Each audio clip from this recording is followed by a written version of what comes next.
Can a cheap Joyo pedal sound like a £500 Tubescreamer TS10? Watch as I mod one into John Mayer's favourite overdrive without breaking the bank. Hello people, Joe from Hello Cellular Effects here. Welcome to today's video.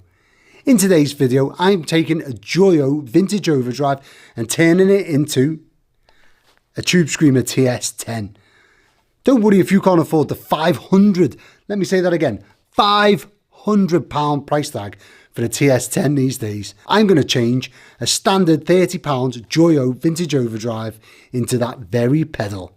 I'm going to be using all the skills that I've collected over the last 15 years of building effects pedals, most of which has been at sea on warships in the Royal Navy. Stay around to the end and you'll get to hear the unmodified version against my beast. So this is everything we're going to need for the John Mayer TS10 mod to our Joyo vintage overdrive. The reason I'm doing this is because I really want a TS10, but I haven't got the money to pay £500 for one. And so the next best thing is to change a cheap Chinese overdrive into an expensive boutique, quote unquote boutique vintage overdrive. So we have here our A4 bit of paper with all of our component list on.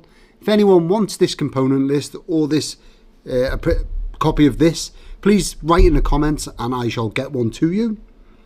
Parts that we have are a 330 NF capacitor, an 18 NF capacitor for C4 and C5. C10 will be switched, so it's going to go between a 22 NF, a 47 NF and a 100 UF.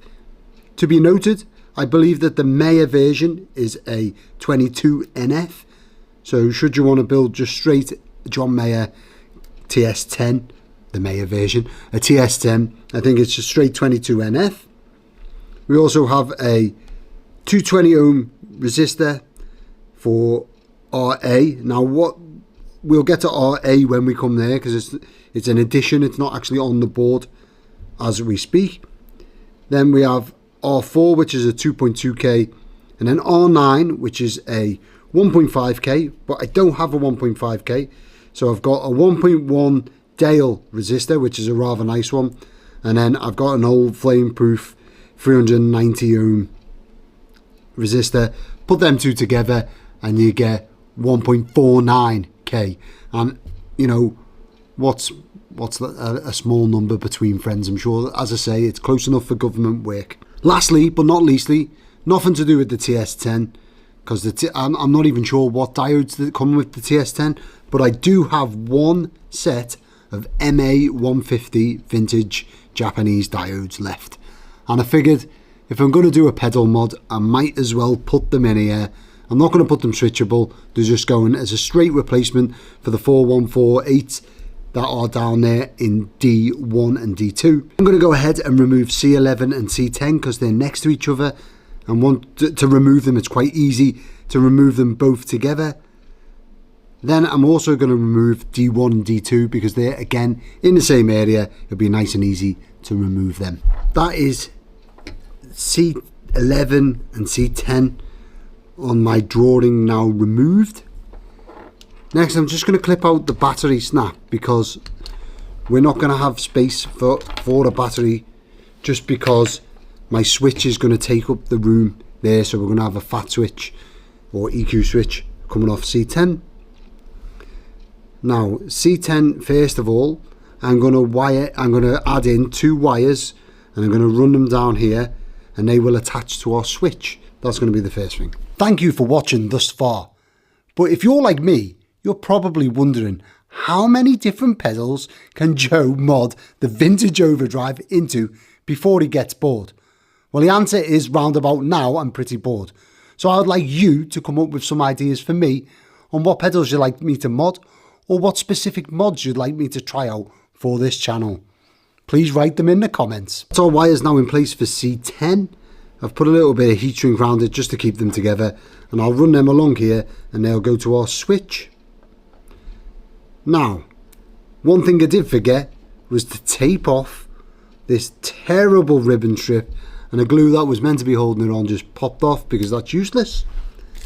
So I'm going to tape that off now so that then it doesn't work itself loose while I'm trying to work on the pedal. These really are the worst ribbon connectors in the world. Everything else on this pedal is actually not too bad considering the price tag, but that ribbon connector is horrific. Anyway, next we're going to go on to C2. Well, actually, this is another point.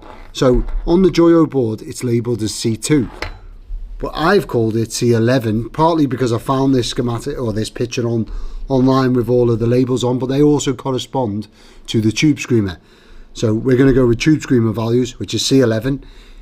That's this one UF cap.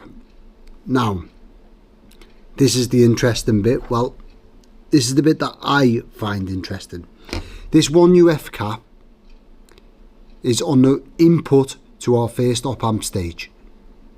On the TS10, in series with this cap, there is a 220 ohm resistor, which is why I've called it RA, as in the first resistor, because I couldn't call it 1, 2, 3, 4, whatever, because it's not part of the circuit. Anyway, so we're going to take this, I'm going to wire them two together, and I'm going to put them in. But now the problem is, what I don't want to do is have resistor, then capacitor, then op amp, because that's not how it is in the circuit. It's capacitor, resistor, op amp. So normally the best way to do it would be to get the correct pin on the op amp, look at the schematic, that would take 5 seconds, and then test continuity between that pin and our pad over here. However, because I don't have my multimeter with me, which is fantastic, forgetting that thing, of all the things to forget, at least I remember me soldering iron, but because I don't have that with me, I'm going to have to go ahead and just look at the board a little bit. Now, I can see that the bottom pad of this, of C11, C2 on this board, but C11, now I can see that the bottom pad of this is here, and it comes down and attaches here. That means that the top pad, where we can see a line coming off and coming this way, must go to the op amp. So I'm going to put my resistor at the top here and my capacitor at the bottom here. Now the way I'm going to do it is I'm going to bend one of these legs down, and that is going to go into this hole here. And then I'm going to clip one of these legs short, and that's going to go into the other hole. And then the legs that's sticking up on this and sticking up on that, and just going to join together. Nice and easy, no messing about, no heat shrink because it's not going to foul anything.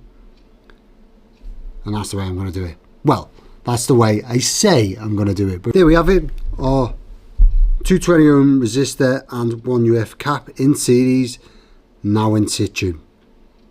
Next is going to be C4 at the back here, and we're going to change that for a 330 NF cap, which is this orange drop cap that I got from my mate Teddy Plant. Cheers, Teddy. Now, the idea with this one is it's not going to fit anywhere in here. There's just not enough space for it. So I'm going to flip the board over, and I'm going to lie it on its side, and I'm going to fit it on the back there. So if anyone takes the back off the pedal, you should be able to see it too. Here is C4 now changed. Next, I'm going to move down to C5, which is located on the board here, next to these 3 resistors here, C5, and that's going to be changed out for the 18 NF. Now, if you haven't got an 18 NF, it's quite a obscure value capacitor. If you haven't got an 18 NF, I'm sure you won't notice any difference whatsoever between that and a 22 NF. Just saying. There we have C5 now changed.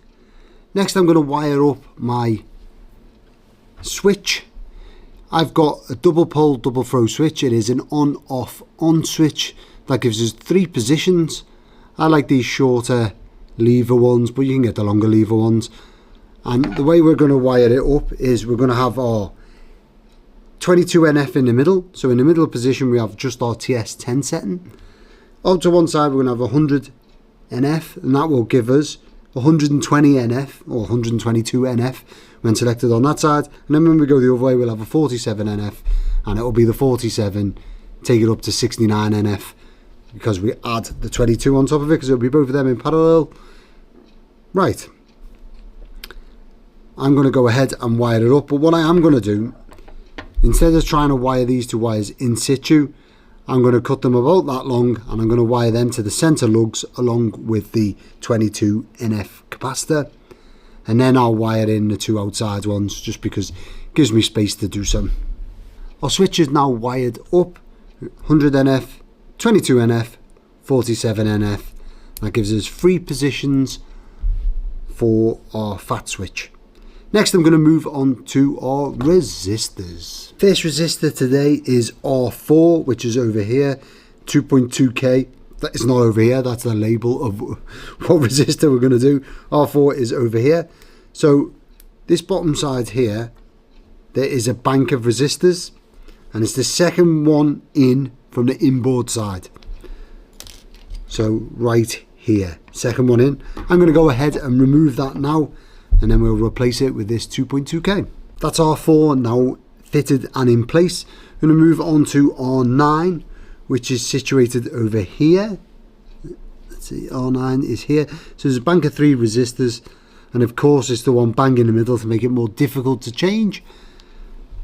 Now all I'm going to do is I'm going to remove the old resistor, and then I'm going to, on the back of the board, I'm going to tie these 2 together, as I always do. I call it the helicopter style, just because I wind them together, whatever. I'm going to do that and then lie them flat and attach the other end into the pads, and then that should be our last component change then. There's our final resistor R9 in place, and of course I was wrong. We are still changing one other component, and it is of course the diodes that we've already removed. Completely forgot about them. So next I'm going to fit these MA150 diodes, one going in one direction, one going in the opposite direction for symmetrical clipping. Here's all of our components now on the board.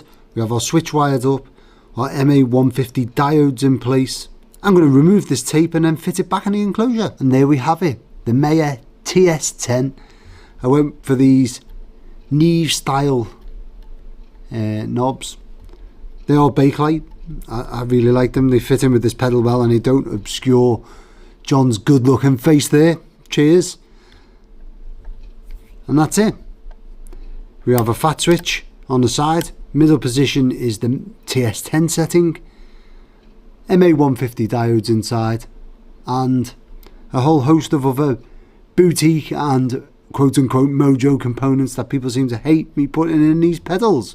Get on. That's today's build now complete. You've seen how I make a vintage overdrive into, of course, the John Mayer TS10. Now onto the sound sample. First you're going to hear the unmodified version, and then you're going to hear the TS10 with its 3 positions of tone. At this point, I'd really like to ask if you could write in a comment and let me know if you've tried this mod out for yourself, or if you intend to try it yourself, and what type of tube screamer you're going to mod into a TS10.